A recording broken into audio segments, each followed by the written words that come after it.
A 45-year-old man comes to the emergency department with excessive sweating, hypersalivation, nausea and vomiting, urinary incontinence, and blurred vision. He reports that the symptoms started abruptly earlier in the day when he was working in his family's barn. Which of the following is most likely increased in the cytosol of the cells in this patient's salivary glands? Go ahead and pause the video and try the question out before we get to the solution.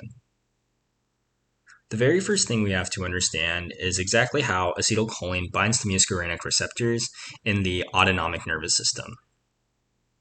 So acetylcholine will be released from the presynaptic cleft and bind to muscarinic receptors on the target organ.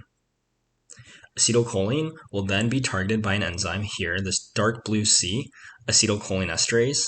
So that way, acetylcholine can be broken down into choline and acetic acid. And there's not too much stimulation of the muscarinic receptors on the target organ.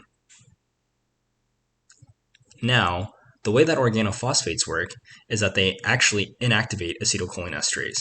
So that dark blue is acetylcholinesterase, this lighter blue is inactivated acetylcholinesterase. So think of organophosphates as inactivating acetylcholinesterase.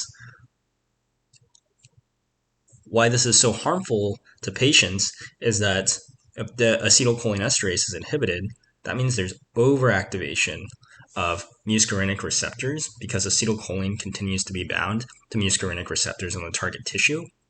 And that's why people with organophosphate poisoning experience so many autonomic symptoms. Specifically, there are 3 different types of muscarinic receptors that we need to be aware of that are involved in the parasympathetic nervous system. There's M1, M2, M3. M1 is found in the CNS and the enteric nervous system. M2 is found on the heart. And M3 is found everywhere else. Something to note is that sweat glands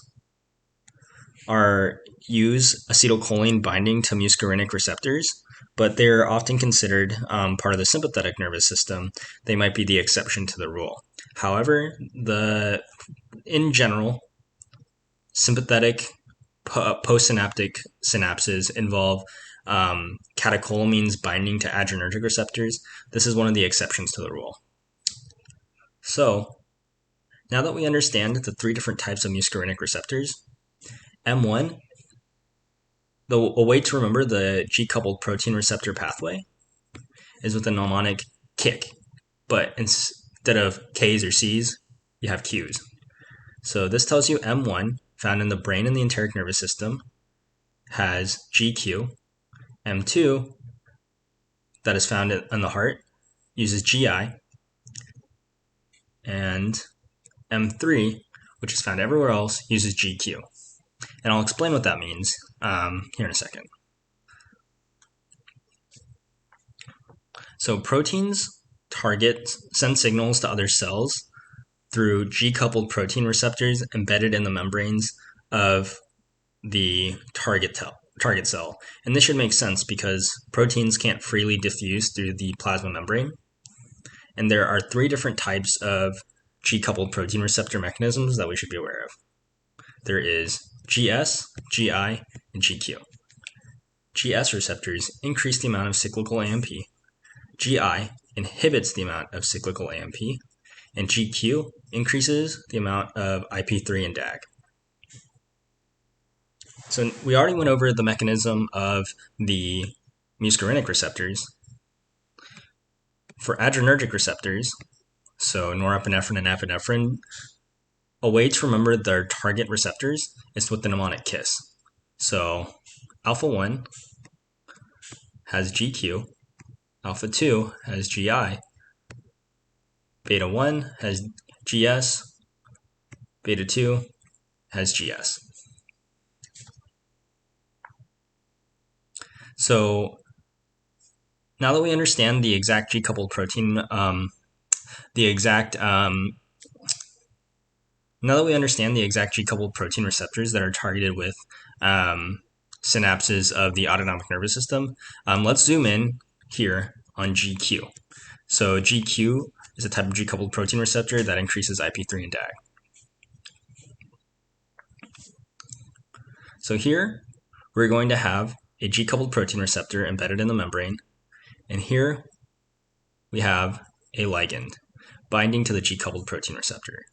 What this is going to do is it's going to activate phospholipase C, and phospholipase C is going to convert this molecule right here, phosphatidinosol 4,5-bisphosphate, into IP3, also known as inositol triphosphate, and DAG, or diacylglycerol.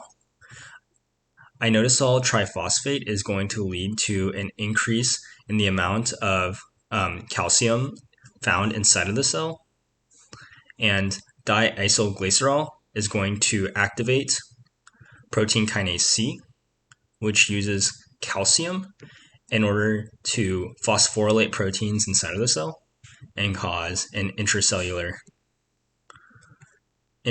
communication. Intracellular communication.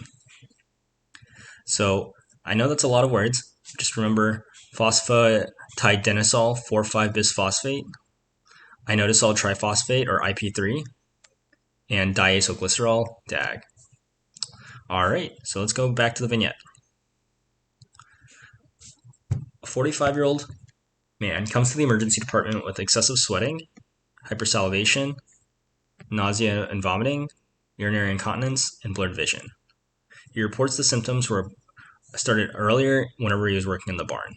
So this patient clearly has autonomic symptoms, and the excessive sweating, hypersalivation, nausea and vomiting, urinary incontinence, and blurred vision, these are all consistent with excess acetylcholine activity on the muscarinic receptor.